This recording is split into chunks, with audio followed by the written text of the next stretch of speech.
bonsoir à tous. C'est toujours avec le même plaisir qu'on se retrouve sur True TV, la télévision interactive, pour partager avec vous 55 minutes de sport. Et bien sûr, c'est dans l'émission Sport 3. Une fois n'est pas coutume, on va commencer avec la deuxième division, notamment avec les matchs de la 9e journée plutôt jouée au cours de cette semaine. On parlera également de la première division avec un 11 type de la première phase du face au foot qui on va vous proposer dans cette émission. Les étalons locaux, les étalons U17 également sont au menu dans cette émission et c'est toujours avec les découdeurs sur ce plateau. Tout d'abord, nous excuses pour ce léger retard dû en tout cas à une volonté indépendante, hein. Voilà, on va dire ceci.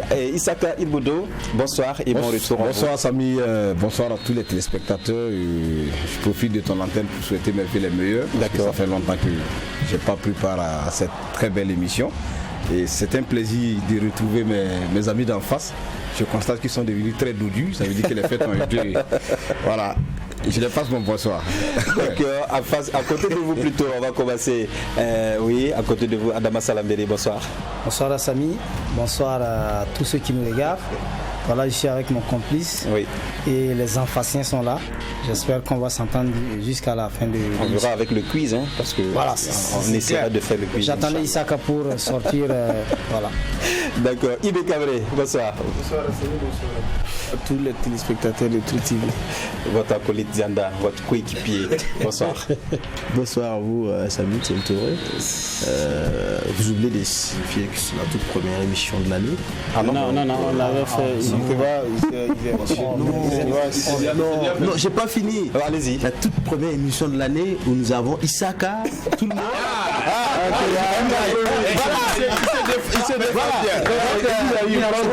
Où on a toute l'équipe complète et tout. Voilà. On vous le concède. Il est bon. Ça marche. Ce que je voulais dire, je pense que c'est quand même 55 minutes de bonheur que nous espérons bien sûr partager avec tous les téléspectateurs. Voilà. Et toujours avec le même plaisir sur ce plateau qu'on démarre l'émission. Oui, c'est tonitruant comme aime à le dire Ibé Cabré. Alors on se retrouve juste après cette petite virgule là.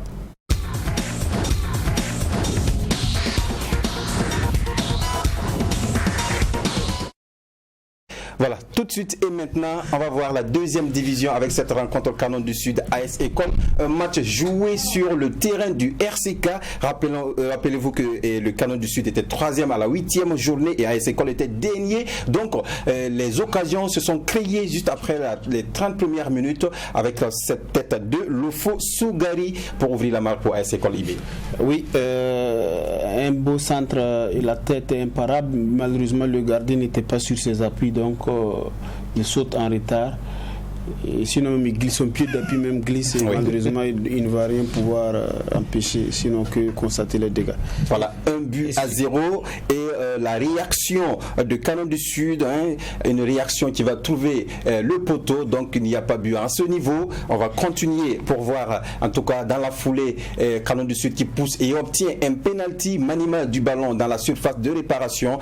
L'arbitre ne tergiverse pas, donc penalty transformé par Goodness pour le but égalisateur Issaka. Oui, mérité, pourquoi pas, parce que après avoir encaissé le but, ils ont essayé aussi de sortir de leur torpeur. Et puis bon, comme ça peut y arriver, un pénalty de la même manière, pas de façon intentionnelle ou bien bon. Donc voilà. Et Canon du Sud en seconde période qui va prendre les taureaux par les cornes. Sur ce coup franc, vous allez voir Narcisse Nakoulma, vous l'avez vu, voilà, qui met un ballon directement au fond des filets Dianda.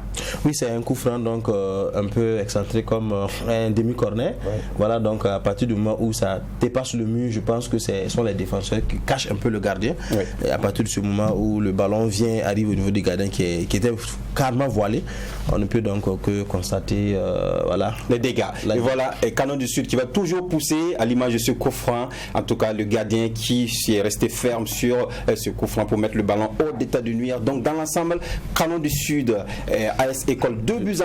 Un match en tout cas d'envergure de première division, bien, et le niveau bien élevé, je vais dire. Donc, c'est un match vraiment qu'il fallait suivre. Non, mais je pense que vous avez très bien fait de mener votre caméra pour quand même suivre cette rencontre parce que de plus en plus, on dit de bien et pour certains matchs qu'on a déjà vu, le niveau de la deuxième division commence à être vraiment très, très appréciable.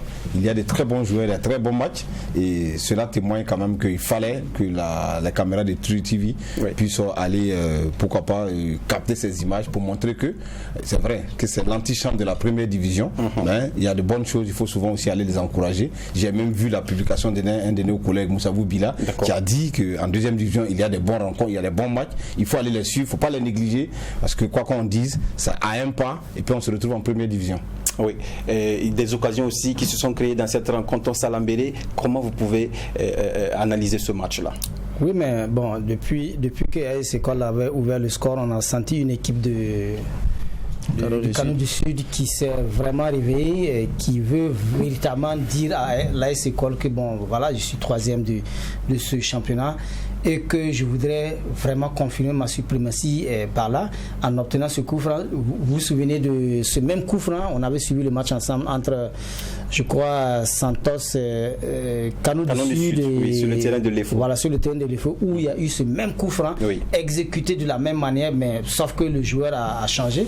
C'est vraiment pour dire que c'est une équipe qui travaille et qui travaille encore pour vraiment encore revenir dans l'élite, et on ne peut que saluer le travail du coach Idrissa Traoré, le coach de Canon du Sud. Oui, dans cette rencontre, on a vu que Canon du Sud, qui était presque au haut du tableau, AS École qui est au bas du tableau, il fallait faire à tout prix pour gagner ce match, AS École, pour recoller un peu au classement IBI. Oui, parce que quand vous êtes la dernière de la classe, ce qui vous reste à faire, c'est quand même de multiplier les efforts pour pouvoir vous sortir donc des ténèbres. Mais là, on voit que l'AS École a manqué un bon coup voilà, pour pouvoir s'affirmer, et du coup ça se complique davantage. Et félicitations à Kano du Sud et à son coach. Bien entendu, Idrissa Traoré, on l'a dit ici l'une de nos émissions, c'est un coach qui bosse très bien dans l'ombre. Et quand vous regardez son équipe évoluer, vous avez envie donc tout de suite et maintenant de l'acclamer, malgré donc la modestie des moyens donc qui mine la vie de ce club. Oui, Canon du Sud, on connaît très bien une équipe qui depuis très longtemps veut monter en première division, mais ça bloque. Non. La première division, elle a déjà fait la D1. Oui. Je crois que c'est l'une des 2013-2014 équipes également aussi de la capitale, dont on parle beaucoup. On sait également que c'est une équipe qui a produit beaucoup de joueurs de D1 et même qui ont pu aller donc évoluer donc à l'extérieur. Mais pourquoi l'équipe n'arrive donc pas à venir constamment donc au niveau donc de la Ligue 1 et du Faso Foot? Je dirais peut-être qu'il y a ce grand travail là qui est en train d'être fait. C'est vrai que avec la nouvelle configuration des poules, c'est pas du tout facile quand c'est les premiers de chaque poule qui doivent passer, mais déjà avec ce qui est fait, parce qu'ici le match n'était pas forcément pas gagné, mais quand on a vu après l'égalisation, après le premier but, on a compris que l'équipe ne s'est pas empressée, il a beaucoup plus essayé de poser le jeu, parce que c'est comme ça qu'il fallait peut-être forcément jouer. Quand on joue contre une équipe qui n'est pas forcément bien dans la tête comme l'AS École, il faut savoir poser le jeu et exploiter les failles de l'autre, et non commencer à courir au hasard, à vouloir dire bon, forcément il faut que j'égalise tout coûte que coûte. Mais en posant le jeu, on pousse l'équipe à faire des fautes. Voilà que c'est sur 2 fautes qu'il y a eu le but. D'abord maniement du balle, penalty, égalisation, et ensuite mauvais positionnement, coup franc, et voilà, et but. Donc je crois que c'est de l'expérience également là, et c'est pas par hasard qu'ils sont 3e, que l'autre également est dernier, mais c'est de continuer à travailler pour mériter donc de devenir en première division. Je voudrais peut-être renchérir par rapport à ce qu'il dit. Au regard quand même, comme le dit IB et tout le monde, la qualité du jeu de cette équipe de Canon du Sud. Et malgré ça, si elle est 3e, ça veut dire tout, ça veut tout dire. Ça veut dire que dans ça veut dire que dans la D2, j'imagine l'équipe qui est 2e, première, ça veut dire que c'est un standing assez appréciable. Le Canon du Sud a produit Moumouni Dagano, a produit Abdoulaziz Nikema, tous les Drissa Baga que tout le monde a connu. C'est un vieux club quand même. Pour tous les jeunes qui sont ici du club de Samandé, on joué dans cette équipe, et voilà, c'est une équipe qui se bat pour redorer son blason. Voilà, donc victoire de Canon du Sud, 2-1 sur AS École. On va écouter l'entraîneur Drissa Traoré, l'entraîneur de Canon du Sud. Bon, Ce n'a pas été un match facile, mais ce qui est le plus important, c'est les 3 points. Voilà, le match en tout cas était beaucoup physique et Dieu merci qu'on a les 3 points, c'est l'essentiel. Jusqu'à la 9e journée, comment vous expliquez votre classement? Vous n'êtes pas mal classé en tout cas? Non, bon, pour le moment, comme moi je dis, je joue match par match. Le rang ne m'intéresse pas pour le moment. Chaque match, je trouverai la solution de ce que je vais faire. Je joue match par match et je pense que d'ici la fin de saison, on verra ce qui se passera. Est-ce qu'au mercato, vous avez besoin de renforcer votre effectif? Besoin de renforcer, bon, peut-être pas trop, mais en tout cas, on a peut-être besoin de 2 ou 1 attaquant encore de plus encore pour rendre notre attaque un peu plus efficace, quoi, parce que vous voyez qu'on pêche un peu beaucoup au niveau de l'attaque, mais je pense que ça ira bien. Une victoire de Canon du Sud, vous l'avez bien entendu, l'entraîneur de Canon du Sud qui pense que même s'il ne faut pas renforcer l'attaque, mais c'est le péché mignon de cette équipe-là, d'ailleurs de toutes les équipes, hein, on va dire, l'attaque, qu'est-ce qu'il faut faire? Non, je crois que c'est en fonction des moyens qu'on dispose, de chercher également le petit bijou de quelle équipe il faut piocher. C'est vrai que dans ce cas de figure, beaucoup de clubs tenteront l'expérience, verront peut-être au niveau de la D3 ou bien peut-être au niveau des équipes pas trop bien classées où souvent l'organisation n'est pas trop ça, où souvent les joueurs ne se sentent pas trop, d'essayer donc de prendre un bijou parce que c'est pas forcément des jeunes qu'il faut, on n'a pas forcément le temps ici pour tester des jeunes et autres, c'est justement l'expérience, quelqu'un qui va peut-être lâcher son bijou pour qu'il parte chercher, et à ce niveau également il faut sortir le chéquier, en accord avec ses dirigeants s'il peut le faire, c'est tant mieux parce que 3e il faut être premier pour venir donc en première division, et je suis sûr que même s'il ne le dit pas, ça fait partie de ses objectifs quand même. Bien sûr, objectif pour toutes les équipes. On va écouter à présent Djibril Tapsoba, c'est l'entraîneur de AS École. C'est une rencontre qu'on a bien commencé, mais vraiment bon, les enfants ont été un peu dans la lenteur dans ce qu'on leur demande. Sinon on a bien débuté la rencontre, mais sincèrement, c'est pas ce qui s'est passé. C'est vraiment pas, c'est compliqué pour nous, on ne sait pas, sincèrement.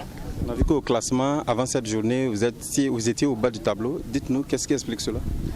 Bon, ça franchement, à vrai dire, on a fait un mauvais recrutement. Ça franchement, on n'était pas bien dans le recrutement. Ça, c'est ce qui fait ça. Et franchement, on travaille pour revenir, mais c'est pas facile. Ouais, c'est pas facile. C'est pas facile. Vous l'avez dit qu'au mercato, il vous faut des joueurs pour remonter au haut du tableau. Oh, bien sûr, le mercato, on l'attend vaillamment. Le mercato, on l'attend franchement. Et sincèrement, ça sera la bienvenue, le mercato. Parce que ça va beaucoup nous soulager. Ça va beaucoup nous soulager. Voilà, Drissa Tapsoba, tu as besoin par contre de joueurs au mercato. Le mercato, c'est pas très loin, puisque nous sommes à la 9e journée. Jusqu'à la quelle journée ça l'a mêlé?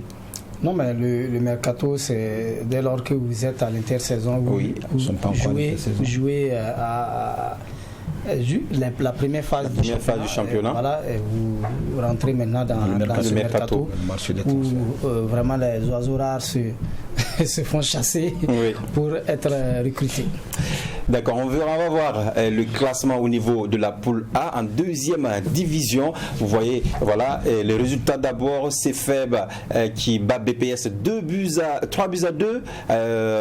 ASK qui bat Azo 2 buts à 1. Voilà, AS École qui se fait battre par Canon du Sud de 1. AS et Étoile africaine des Iarés, voilà, qui a été battu par Kassa, voilà, 2 buts à 0. Faka, San Matenga FC, 2 buts à 0 pour San Matenga FC. Santos FC, Tema Bokin, donc un carton de Santos FC, 4 buts à 0. Donc au classement, ASK est premier avec 21 points, suivi de San Matenga FC, 19 points, 16 points pour CFEB et Canon du Sud. Tema Bokin a 15 points, 10 points pour Santos, Étoile africaine des Zignaré, oui. Non, Azo d'abord qui a 10 points, suivi de Étoile africaine de Zignaré, 10 points également, et Cass 7 points également pour FAC, 6 points pour BPS et 3 points pour AS École. Déjà sur cette première partie du classement, c'est ASK qui est premier. On a vu Santos aussi qui a battu et Tema Bokin 4 à 0. Oui, Santos qui renoue avec la victoire parce que n'oubliez pas que cette équipe était un peu en difficulté depuis un certain moment. L'entraîneur n'était autre que notre ami Jean Jaurès Baya qui a été, je crois, il s'est séparé du club pour, selon les informations, pour insuffisance de résultats. Donc c'est un club qui était un peu englué dans les difficultés en termes de gains. Et là, comme on le dit souvent, peut-être c'est l'électrochoc qui produit déjà son premier effet. Voilà, et il marque 4 buts pendant une bonne période où il n'arrive même pas à gagner un seul match. Donc on se dit que peut-être que les choses sont lancées. Santos, quand même, ça reste quand même un club assez légendaire et mythique dans la capitale qui a produit également des grands joueurs. Donc peut-être Salaméré pourra vous dire le nom. Bien sûr. C'est bien. On remarque également qu'au niveau de la poule A, le classement est aussi serré.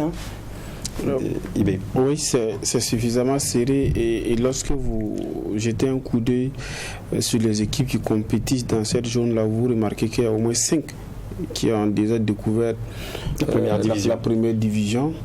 Donc du coup c'est une bataille qui sera après-midi disputée jusqu'à la dernière journée parce que l'histoire récente de la 10e division nous montre que tout est jouable jusqu'à la dernière minute de la dernière journée.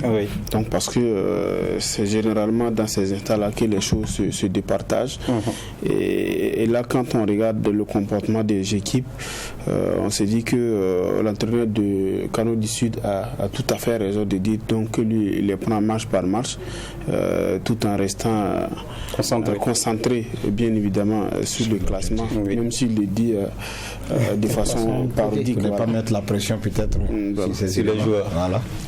Alors, mais il faut signaler vraiment la belle performance de Koupela, ASK qui est en tête avec 29, je crois qu'ils n'ont pas perdu de match depuis le début de la saison.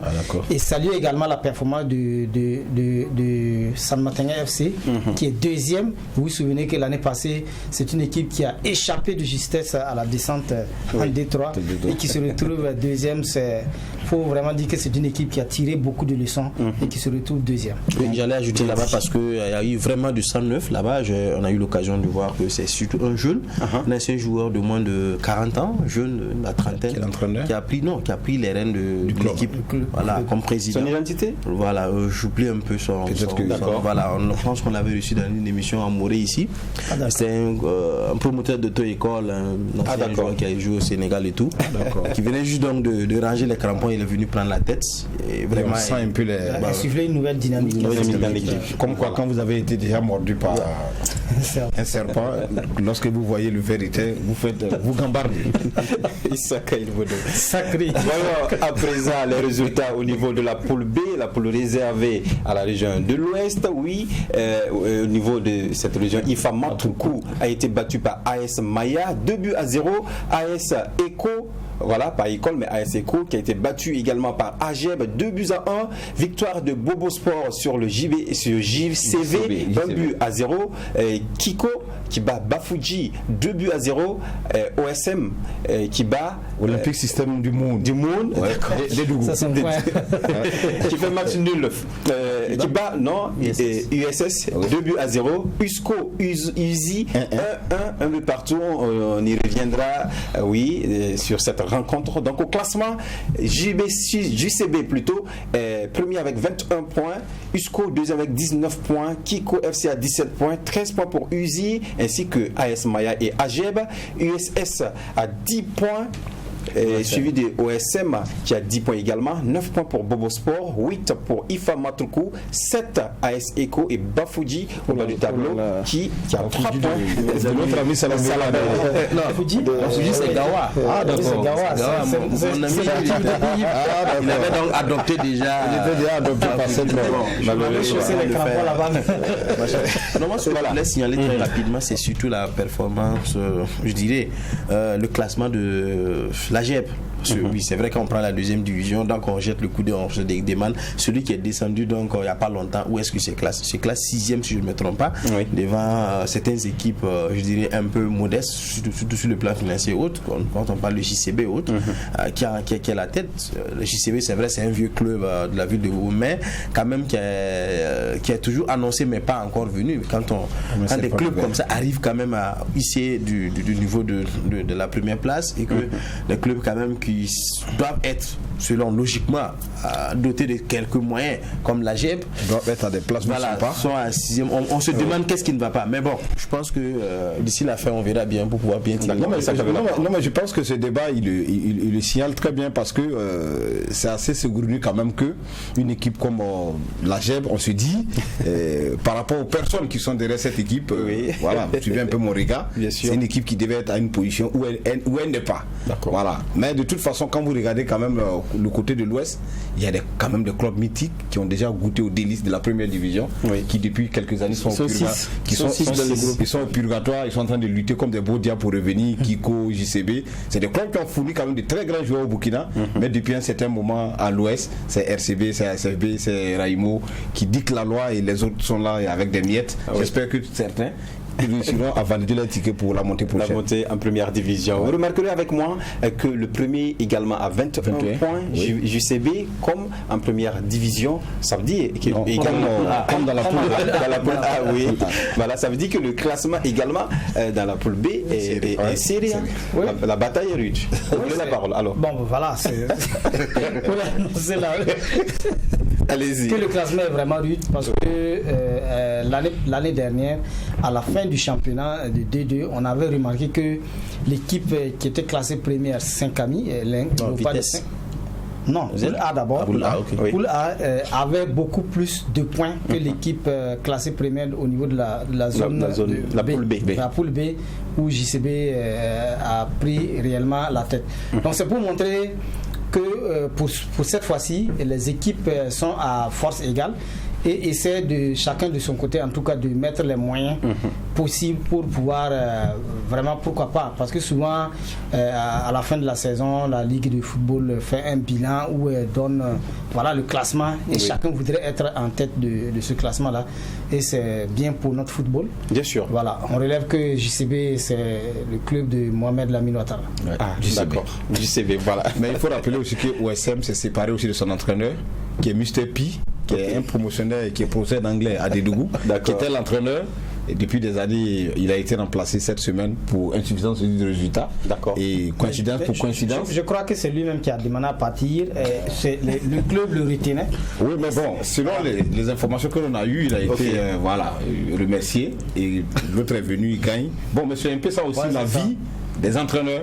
La chaise n'est jamais totalement fixe. Oui. Elle est là. Merci surtout à Mr. P. Mr. P.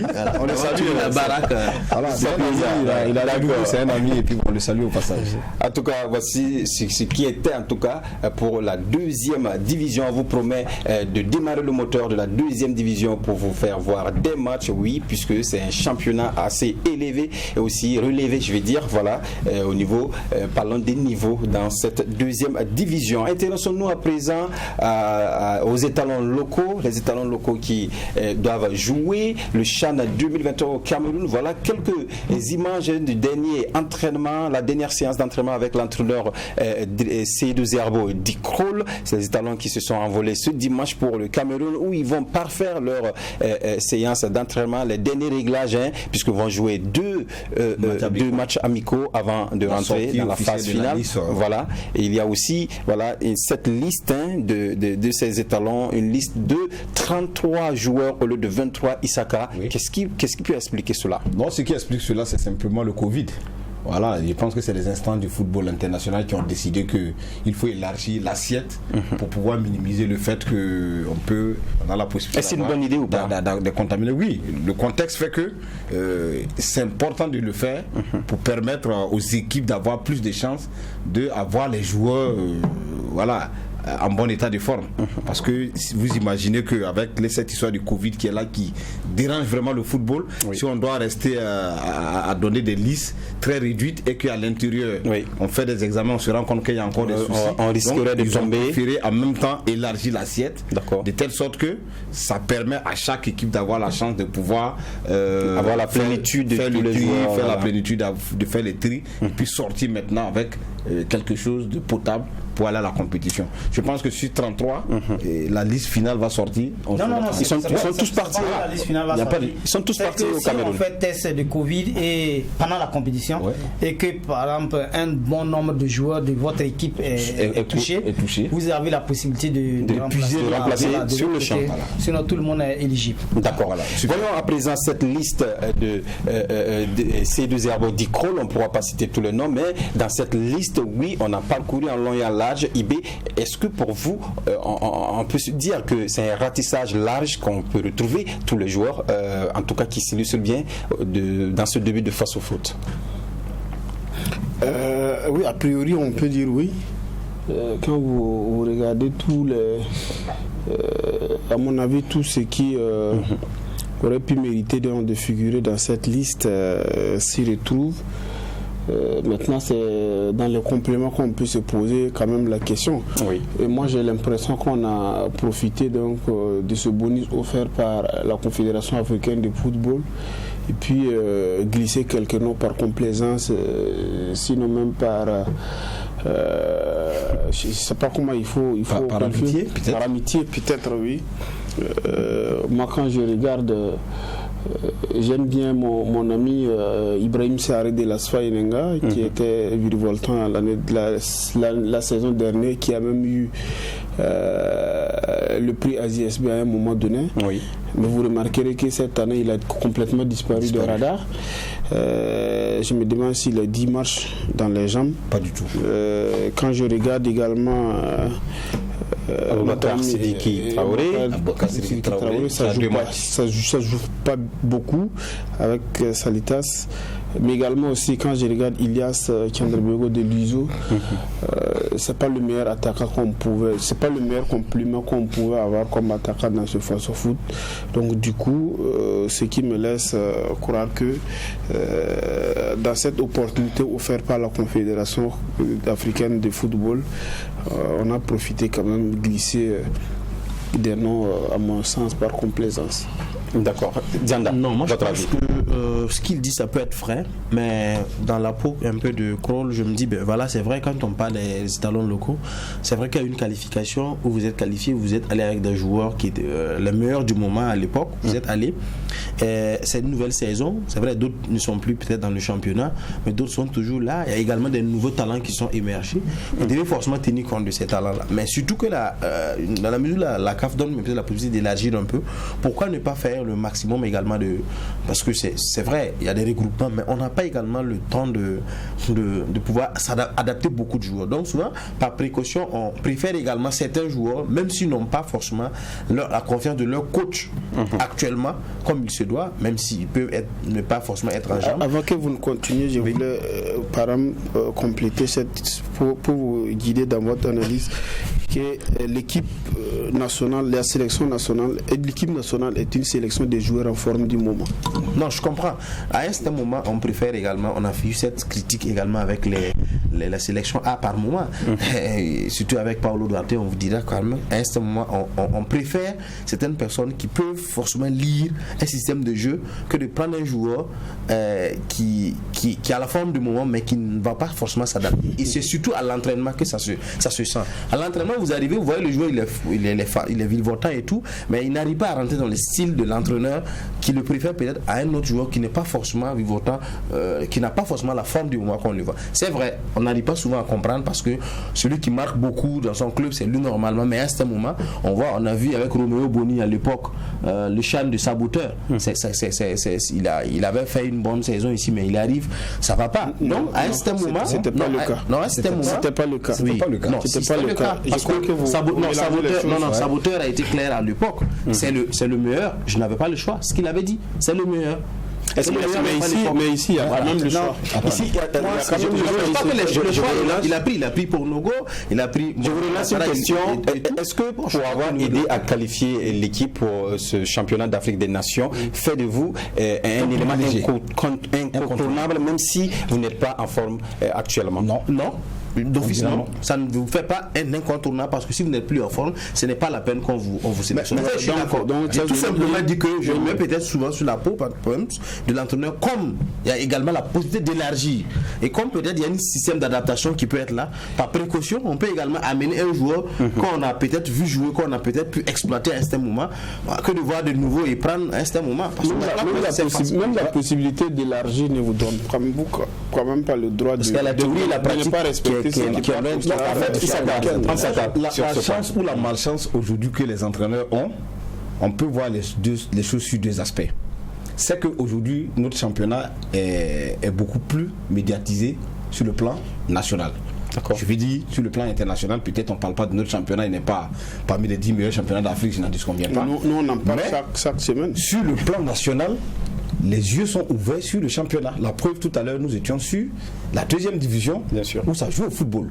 Ça veut dire qu'aujourd'hui, les gens ont un autre regard de notre championnat. Et moi, je suis content aujourd'hui qu'on puisse quand même permettre à tous ces observateurs, à toutes ces personnes-là, de donner un regard assez particulier sur ce qui se passe dans cette équipe. Et pour rejoindre par exemple ce qu'Ibé dit, je suis entièrement d'accord. Parce que quand vous regardez, il ne faudrait pas que l'équipe nationale aussi soit un lieu de complaisance ou d'accrochage des atomes d'amitié qui n'ont pas de sens. Parce que quand on dit, même si on élargit l'assiette, le mérite doit revenir à ceux qui doivent être dans cette assiette. Ce n'est pas un élargissement pour permettre peut-être à des personnes qui ne sont pas en forme. Quand vous prenez un monsieur comme Ilias, moi je n'ai rien contre Ilias, mais tout le monde le dit, vous écoutez partout, on a l'impression que c'est devenu le fétiche même de cette équipe, parce qu'à chaque regroupement, il est là. Moi, j'ai calculé ce nombre de matchs. Putain, on me disait le compteur n'a pas eu 10 matchs cette saison. Mais ce que Diane a dit ici, est-ce qu'on ne peut pas en tenir compte également? Et un joueur ne peut être une pièce maîtresse pour l'entraîneur dans le championnat, mais l'entraîneur national peut voir à ce joueur. Mais en ce moment, qu'est-ce que vous faites? Vous faites une conférence de presse, vous expliquez vos choix. Les journalistes vous posent des questions et vous expliquez. Parce que je viens, on a vu dans un certain pays où il y a des joueurs qui étaient au sommet de leur A, on les a laissés pour des raisons, mais ça s'explique. Quand vous regardez par exemple cette liste, moi je suis désolé, on a vu la liste sur les réseaux sociaux, il n'y a pas eu, on nous dira qu'il n'y a pas eu de temps, mais attendez, une équipe nationale, ça reste quand même l'image d'un pays. Moi j'ai regardé un peu en Afrique, des conférences de presse ont été données pour donner la liste, pour que les gens puissent se faire une opinion, se faire une idée, poser les questions. Parce que l'entraîneur est libre de choisir un unijambiste. On a déjà vu des entraîneurs qui ont dit ça, que je préfère prendre un joueur qui est unijambiste que celui-ci. Mais viens expliquer pourquoi est-ce que tu fais ce choix. Mais lorsque vous n'expliquez pas vos choix, la conséquence, ça laisse une porte ouverte à toutes les spéculations. Vous pouvez prendre, comme il le dit, tel joueur ne rentre pas dans mon système. D'accord, c'est ce que j'ai dit. Qui doit se prononcer à ça. Pourquoi il n'y a pas eu la com? Parce que j'ai suivi un peu l'officier média qui a donné une explication. Mais est-ce que cette explication, il y a eu un manque de temps puisque les histoires de vol ont été perturbées, donc on n'a pas pu tenir. Alors, sur cette liste, Salamé ne s'est pas encore prononcé. Bon, je crois que tout le monde est unanime que la sélection doit revenir aux joueurs, aux meilleurs joueurs vraiment qui sont en forme du moment. Parce que depuis la qualification des étalons locaux, je crois que Kroll, j'ai échangé un peu avec lui, où il dit qu'il a perdu 9 de ces joueurs qui l'ont aidé vraiment à se qualifier et qui ne sont pas là. Mais qui avaient encore la place à des jeunes qui émergent et qui devraient normalement batailler dur pour avoir leur place. Bon, moi-même, je suis un peu surpris de voir un certain nombre de noms qui figurent dans la liste parce que vous n'êtes pas sans savoir quand même que nous partons tous les jours, toutes les semaines au stade et nous savons vraiment, même si nous sommes vraiment des spécialistes. On est des spécialistes. Voilà, on peut quand même désigner, pas des spécialistes. On peut théoriciens. On peut faire une sélection quand même pour cette équipe locale. D'accord, voilà. En tout cas, on est d'accord qu'on ne peut pas être unanime sur une liste donnée. Donc oui, on va s'en tenir à cette liste-là vers la perfection. Vers la perfection pour éviter moins de débats. Parce qu'il y a des choix. Ça dit que le critère performance a guidé les sélectionneurs jusqu'à ce que la CAF offre la dernière possibilité. Et c'est dans ce dernier carré où il faut ajouter les noms là qu'on sait permis quand même de truffer. Voilà, non, de faire un jeu de reconnaissance, de témoigner donc sur l'affection. Est-ce que c'est mauvais de te reconnaître? Non, je crois que on a fait l'expérience en 2018 avec Saboteur, qui a peut-être voulu récompenser ceux-là qui l'ont aidé à se qualifier et les amener au Maroc. Résultat. Mais on a vu le résultat. C'est pas partout d'être reconnaissant. On a été obligé. En sport. La débâcle du Niger, vous vous rappelez? En son temps, on avait parlé de. En son temps, on avait parlé de. Ça, c'est en 2000. En son temps, on avait parlé de.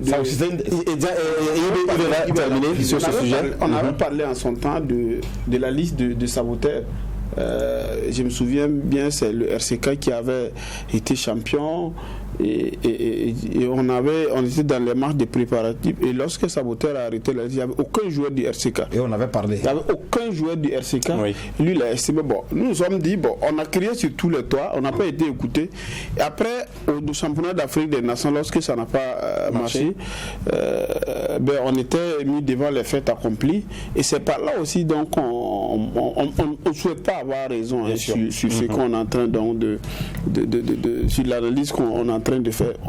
On souhaite le meilleur à l'entraîneur, mais après, si ça ne marche pas, permettez quand même aux uns aux autres de revenir donc sur ce qui n'a pas fonctionné normalement. On va écouter à présent Seydou Zerbo Dikrol et le capitaine de l'équipe Aboubakar Babayoule Sawadgo. Je vous remercie et je retiens l'enthousiasme des jeunes pour cette dernière séance d'entraînement. Un peu de l'enthousiasme, il y a la détermination et l'engagement de la part des jeunes. Donc je pense qu'on est prêt pour la compétition. Nous sommes dans le meilleur de conditions pour aborder ce championnat d'Afrique des Nations au Cameroun. Ça va être difficile. Ils sont tous compétiteurs, c'est ce que je peux vous dire seulement, et tous compétissent très bien dans le championnat national de première division. Ça va être difficile que je puisse citer le nom, parce que Covid-19 oblige et qui nous amène à prendre 33 joueurs. Voilà, donc c'est difficile mentalement de vous citer les 33 joueurs, mais on pourra vous donner la liste très bientôt. Je pense qu'on a 2 matchs amicaux avant le début de la compétition. Je pense qu'il y a le Niger qui se propose, il y a la RD qui se propose aussi, il y a le Maroc. Donc l'un dans l'autre, je pense qu'on aura 2 matchs amicaux internationaux avant le début du championnat. Tout à fait le rythme. On a 17 journées, on a le rythme dans les jambes. Je pense qu'on va profiter avec ce rythme de notre championnat national de première division pour s'imposer. Bien, mon objectif premier, c'est de passer le premier tour. Et le reste, on verra. Je dirais qu'on se sent très bien. On se sent très bien du moment où on est rentré, ça fait un bout de temps. Voilà, le groupe vit très bien. On apprend vraiment à se connaître les uns avec les autres. Je pense qu'on s'entend très bien et on est prêt pour le voyage. Personnellement, d'abord, moi je pense que mon objectif personnel c'est de franchir vraiment le cap du premier tour cette fois-ci. Voilà, puisque le champ dernier j'étais là-bas, on n'a pas pu passer la phase de poule. D'abord, personnellement, je pense que mon objectif c'est de passer les phases de poule. Ensuite, vraiment mouiller le maillot, pourquoi pas aller en finale, Inch'Allah, remporter la coupe s'il le faut. Voilà. Je dirais que actuellement les équipes se valent. Les équipes se valent, nous avons à peu près les mêmes niveaux. Il n'y a pas de super équipe actuellement. Voilà, c'est vraiment l'engagement, la motivation et l'envie qui fait la différence. Et je pense qu'on va se motiver entre nous, on va vraiment se donner les moyens et les envies nécessaires pour vraiment relever les défis. Voilà, Aboubakar Sawadgo pour terminer. Voilà. Donc, l'objectif ici, c'est de dépasser le cap il y a 2 ans où on est allé sortir en première phase. Donc, on est au premier tour, je vais dire. Voilà, donc ici, normalement, on doit pouvoir dépasser ce premier tour. Bon. C'est l'objectif. Oui, c'est l'objectif parce que ça fera notre 3e participation, vous vous souvenez, en 2013 en Afrique du Sud. On a également parti sans pouvoir franchir le premier tour. En 2018, c'est la même chose. Donc, franchement, l'objectif... 2014. Hein? 2014. C'est en 2014 et non 2013 en Afrique du Sud. 2014. Ah oui, 2013, c'était la CAN. En Afrique du Sud, effectivement. Oui. Donc, l'objectif, c'est comme avec les seniors. À tout moment, on sortait au premier tour jusqu'en 2013 où vraiment on s'est dit, au moins, il faut qu'on fasse quelque chose. Et voilà, la décision est venue d'elle-même. Et c'est les entraîneurs qui parlent, c'est les joueurs qui parlent, ça veut dire que tout le monde est motivé pour franchir ce premier tour, pour vraiment casser ce signe indien. Voilà, parce que c'est la compétition des différents championnats en réalité qui se retrouvent. Donc, si vous voulez figurer parmi les championnats dont les qualités ne sont pas à discuter, il faut que vous arriviez souvent à valider vos tickets dans cette compétition. A contrario, on vous considérera toujours comme un championnat de niveau bas, alors qu'aujourd'hui, notre championnat, normalement, a des joueurs qui peuvent nous permettre, en réalité, de pouvoir quand même, peut-être pour cette année, valider le ticket. J'allais dire à ce niveau qu'on a un double objectif ici à défendre. Les joueurs, d'abord, ont un objectif personnel, chacun à son niveau, de montrer également qu'il a un talent, forcément. Mais cela ne doit pas faire que chacun doit peut-être jouer le gros dos pour. Voilà, il faut forcément jouer l'équipe. Mais également, ils partent pour vendre le championnat burkinabé. Parce qu'ils sont écrits partout que, voilà, notre championnat par-ci, par-là, il y a manque de médiatisation et tout, c'est pas reconnu. C'est à eux également d'aller vendre. Si nous tapons une place en finale, cette année, je suis sûr qu'il y aura beaucoup plus d'observateurs qui auront le regard tourné vers notre championnat. Pourquoi pas, donc, voilà, et c'est ça aussi l'objectif. D'accord, merci en tout cas à tous les quatre pour cette première partie de l'émission et bonne chance aux étalons locaux qui doivent jouer en tout cas pour ce championnat d'Afrique des Nations. Voyons la deuxième rubrique de cette émission et c'est vu sur le net.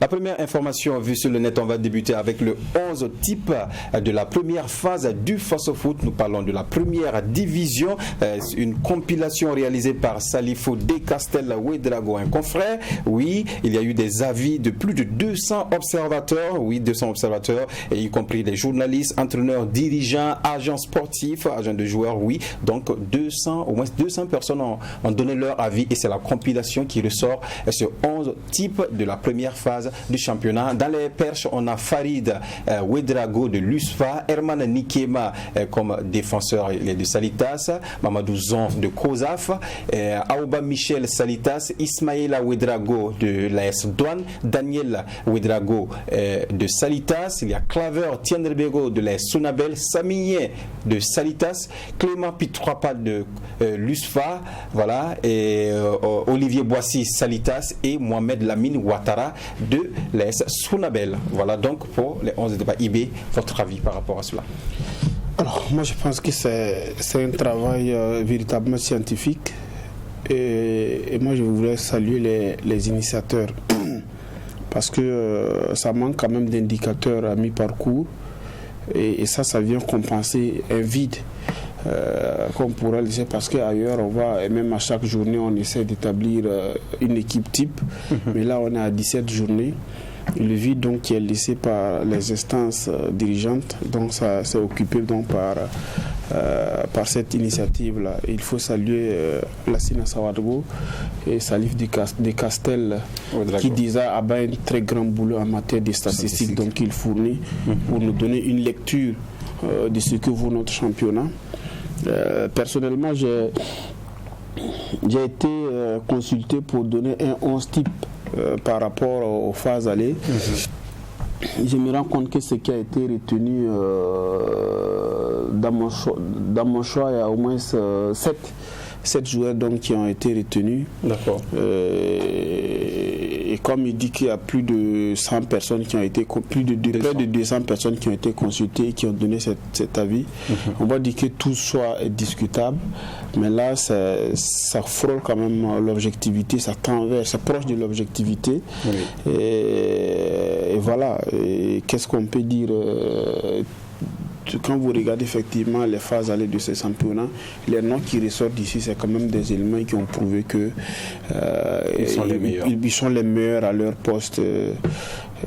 Et ça, c'est les avis des gens et des autres que moi je pense qu'il faut respecter. C'est un travail minutieux et très scientifique qu'il faut saluer. D'accord. Dianda. Rapidement, quand je prends déjà les 11, je regarde, je fais la comparaison un peu avec le classement actuel du championnat. On a 2 de l'AS Sonabel, 2 de l'USFA, ça est 5 de Salitas, ça fait déjà 9, plus 1 de l'AS Douane et 1 du COSAF. hormis peut-être celui de Kozaf, peut-être c'est un défenseur central, Kozaf, qui est peut-être donc du côté donc du milieu du tableau. Tous les 10 autres sont donc classés au du tableau. Premier, deuxième, troisième, je dirais même quatrième, parce qu'avec la position de Salitas actuellement, il faut compter Salitas parmi les 3 premiers déjà. Donc les 4-5 premiers, parce que c'est quand même une équipe ici qui est un peu en forme cette année. Donc ça montre également tout le sérieux quand même qu'il y a, et comme il l'a dit Ibé, ça va vers l'objectivité. On ne dira pas forcément que voilà, comme c'est fait par ici, c'est forcément ce qui est bien, parce qu'il y a toujours des choix discutables au niveau de tel ou tel poste, mais quand même, même si dans chaque poste, même si on ne dira pas que c'est lui le meilleur, on dirait quand même qu'il fait partie des meilleurs.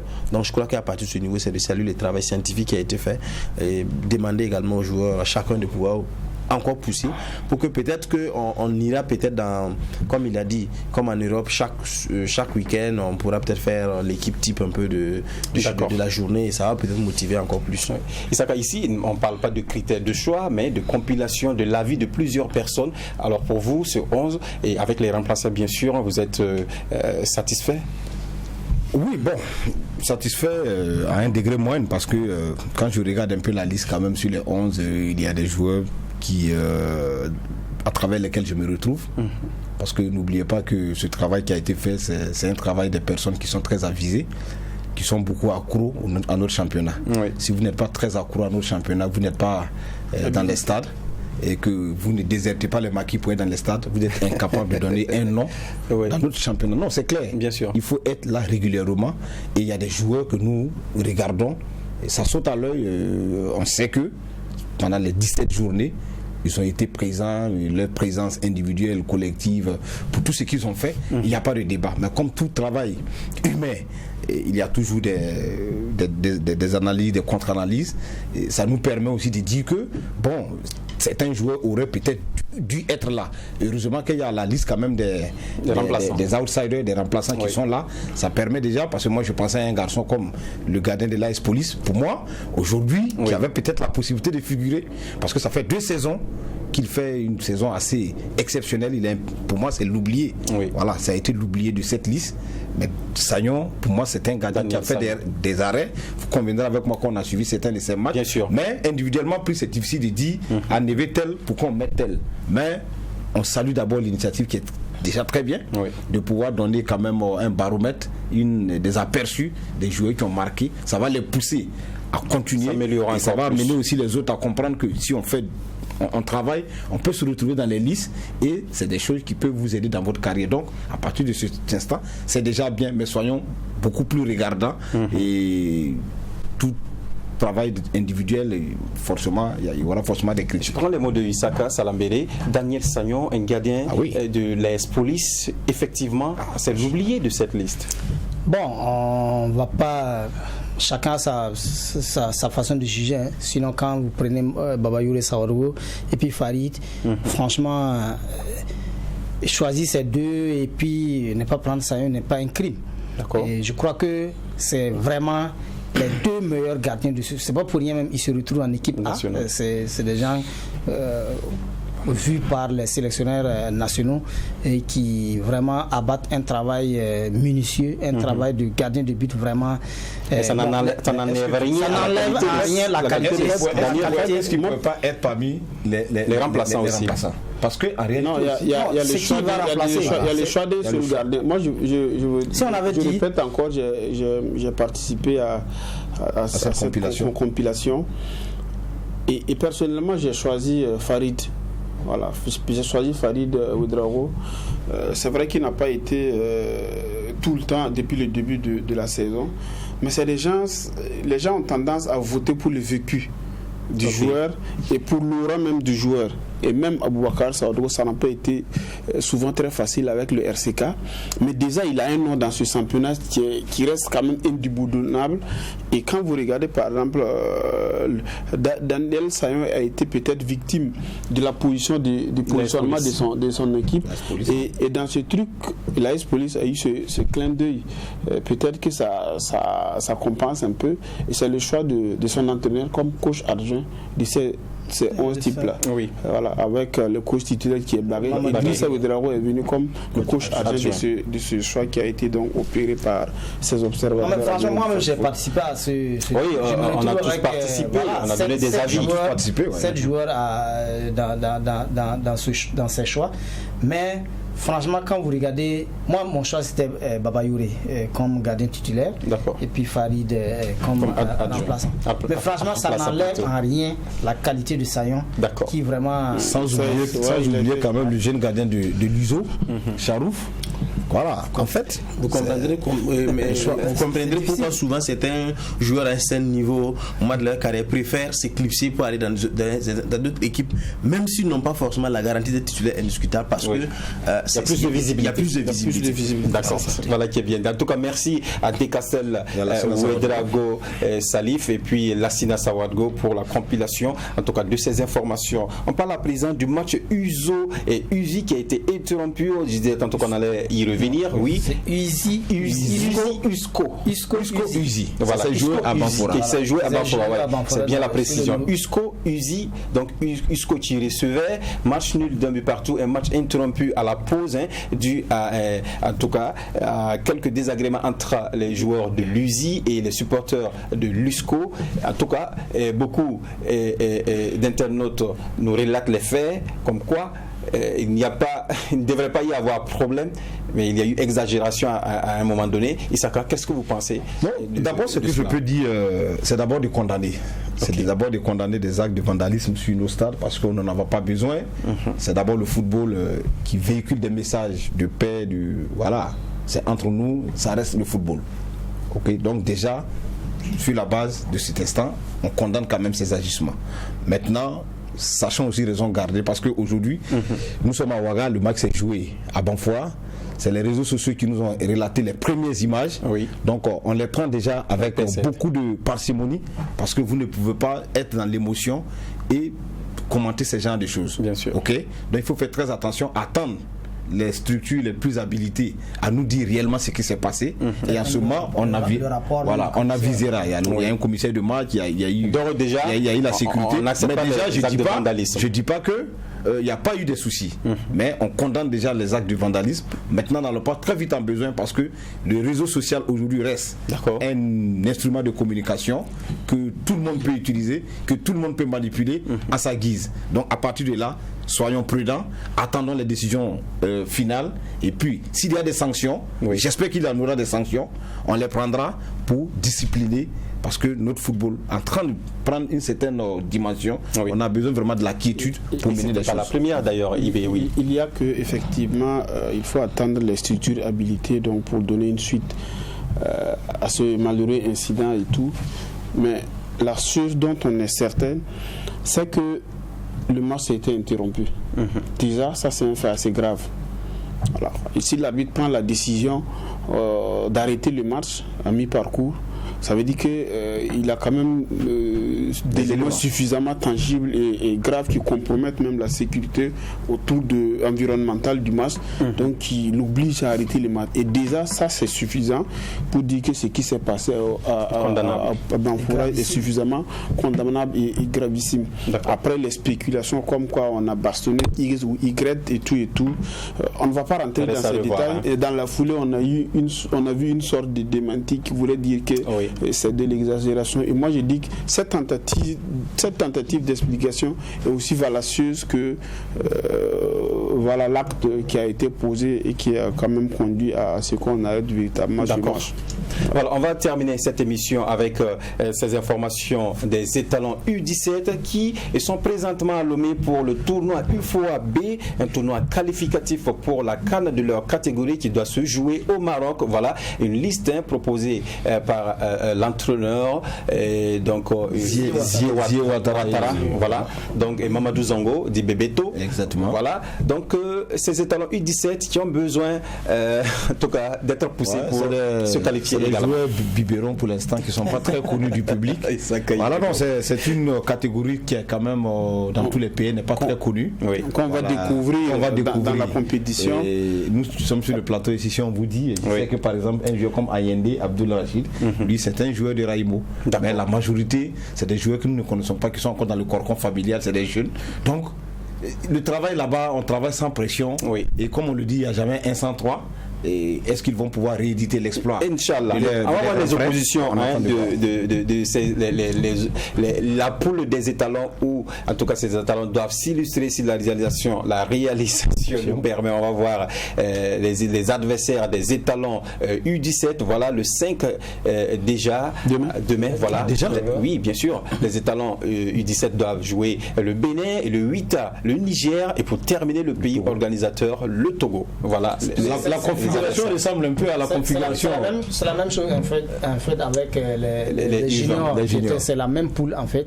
C'est que c'est les catégories qui diffèrent. Mais au Burkina Faso, quand on parle de cadets, tout le monde nous regarde parce que nous avons, c'est la catégorie qui nous a apporté un trophée continental. Oui. Et voilà. Rappelez-nous la date. Ouais, en 2011 au Rwanda, voilà la promotion de Bertrand Traoré. Ouais. Et bien sûr, c'est une équipe. Ce coach nous a ramené le trophée de Rizé, le tournoi de Rizé. Voilà, organisé en France.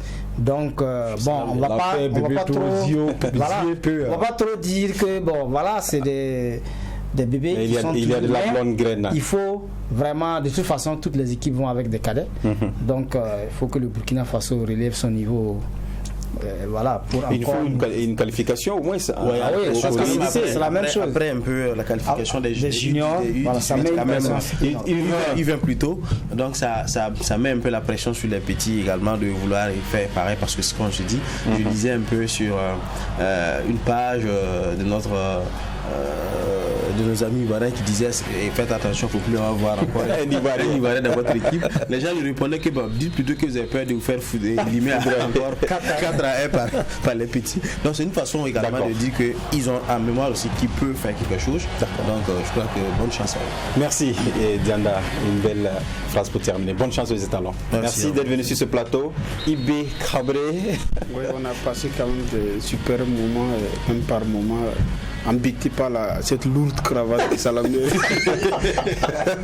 Merci Salamé, ne répondez pas, ne répondez surtout pas. Ne répondez pas la provocation, ne répondez surtout pas. Isaka, merci également. Merci beaucoup. Merci à la réalisation. Merci à vous aussi qui nous avez suivis. On se donne rendez-vous vendredi pour une autre émission. D'ici là, portez-vous bien et que la grâce de Dieu soit sur le Burkina Faso. Au revoir.